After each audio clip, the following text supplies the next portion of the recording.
Hey YouTubers, Muskrat Jim here. In my last video I talked about modern fire lighters, and in this video I'm going to talk about traditional fire lighters. So stay tuned.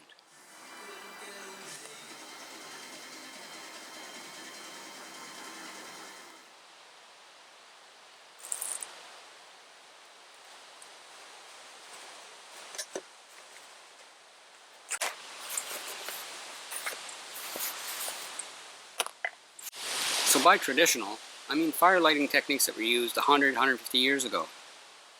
So for that we've got traditional flint and steel, a lens, and the more recent development, strike anywhere matches. So for flint and steel, you've got a steel, and then some hard rocks. This is a flint that came over from Europe. This is a piece of chert, which came from California.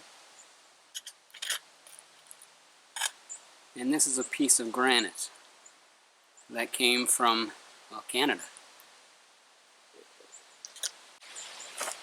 And the idea is to take the steel and with a glancing blow across a sharp edge of the stone, it should shave off little pieces of metal. And when it does, the little tiny pieces oxidize immediately, burst into a spark, and the idea is to catch that spark on something like charred material, like char cloth or charred punk wood, something that will readily take the spark, because there's not many of them. So in this tin, I also carry a little Ziploc bag of char cloth. I also have a cotton pad in here and a little piece of tinder fungus. I haven't had any success in catching a spark on a tinder fungus, but anyway, I keep it in there just for the sake of having it. So we'll take a piece of char cloth, fold it a couple of times just to make it nice and thick, and we'll hold it on the edge of the flint, just like that. And we'll take our steel and we'll go down like this with a glancing blow across that sharp edge, and we'll try to catch a spark on the char cloth. Almost have them there.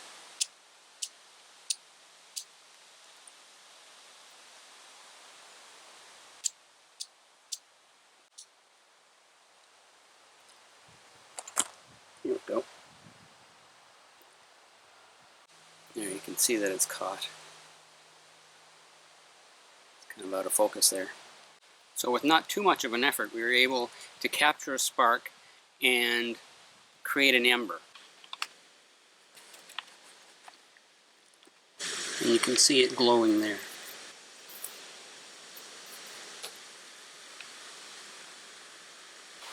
So then the idea is to take that glowing ember of charred material and put it inside a light and fluffy tinder bundle that can be blown into a flame. And the next item is a lens. Just a regular magnifying lens. And we can use that to focus the sun's light into a beam to create an ember.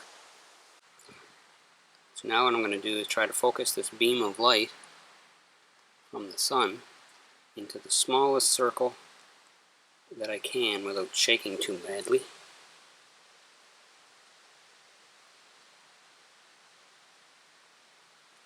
Just like that. You can see it's starting to smoke already.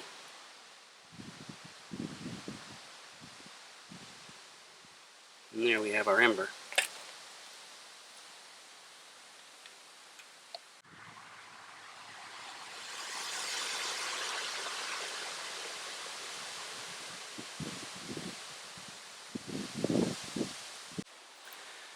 So as long as the sun is shining brightly and you can hold your hand steady enough, and you've got something to start an ember with. Like in my case here, I had the char cloth, which it just lights up almost immediately. So it's great to carry that with you. But I mean, you could also carry around other things like dried birch bark, jute twine, anything at all really. Anything that's light and fluffy, and it works a lot better if it's already charred. Now the next method is the strike anywhere matches.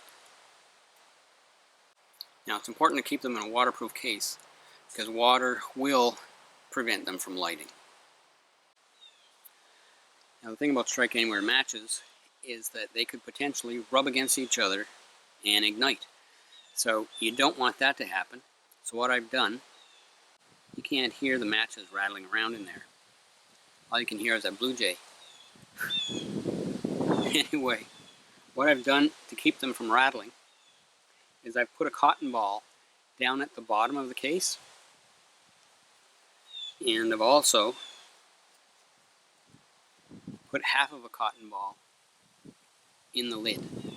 So that holds them down snug, and although you can strike them anywhere, sometimes it's a little difficult. You have to strike them quite hard. So anyway, what I've done is I've also included the striker from the box of matches. And of course it's facing away from the matches, so it won't accidentally rub against them.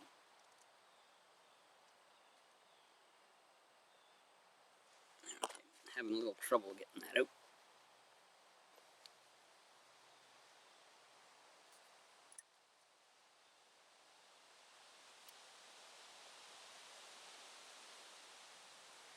See, there you can see the striker, and it's facing away from all of the matches.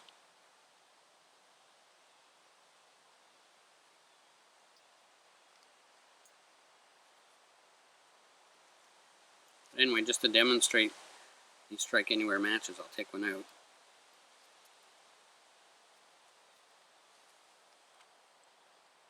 Put the lid back on.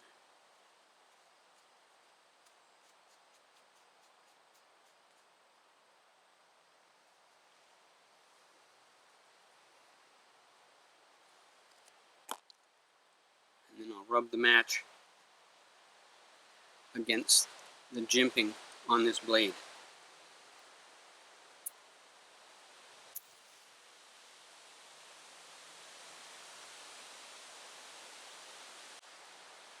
And I'll also rub it on this granite.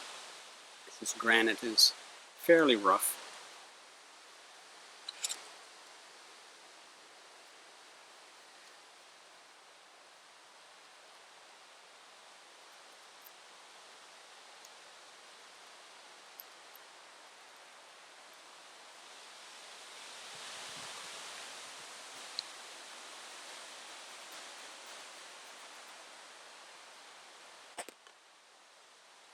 Let's see if we can get the light off the granite.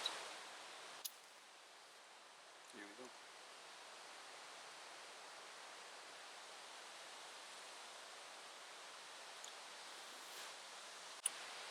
So this kit has the strike anywhere matches as opposed to the safety matches, which are quite common today. What they've done is they've taken the two chemicals and they've separated them. For safety matches, they put one in the striker and one on the match head. But as you saw with these, both chemicals are right on the match head. I'll just show you again.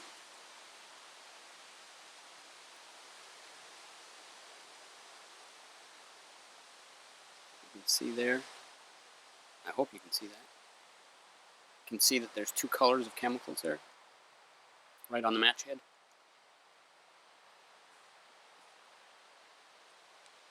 So that's what makes those strike anywhere. Now these traditional methods date back about 100 years or so. Well, with Flint and Steel probably going back even further, back to whenever it was we invented steel, I guess. But they would have been making fires prehistorically by banging two types of rocks together. So flint against something else that would be hard. And it would create a spark, and then they would somehow capture the spark and put it into an ember and then create a flame out of that. This video isn't going to touch on friction fire, which is wood rubbing against wood to create heat and a powdery dust and an ember out of that. I've tried doing the bow drill several times, and I've gotten smoke and I've gotten the black powder, but I've never had any success in getting the ember out of the black powder. And there are other types of friction fire as well. There's the plow, which works very well with bamboo, because the bamboo is fibrous, yet it's really quite hard, so you can use that. We don't have bamboo in this country, so I've never tried it myself. And then there's, well, besides the bow drill, there's the hand drill, where you're basically doing the same thing as a bow drill, but instead of using a bow to spin the spindle, you're just using your two hands rubbing back and forth to spin the spindle. And that is more difficult than the bow drill, although you've got fewer materials that you have to source out in the wild. So this pretty much concludes my discussion and demonstration of traditional fire making systems. So till next time, this is Muskrat Jim, signing out.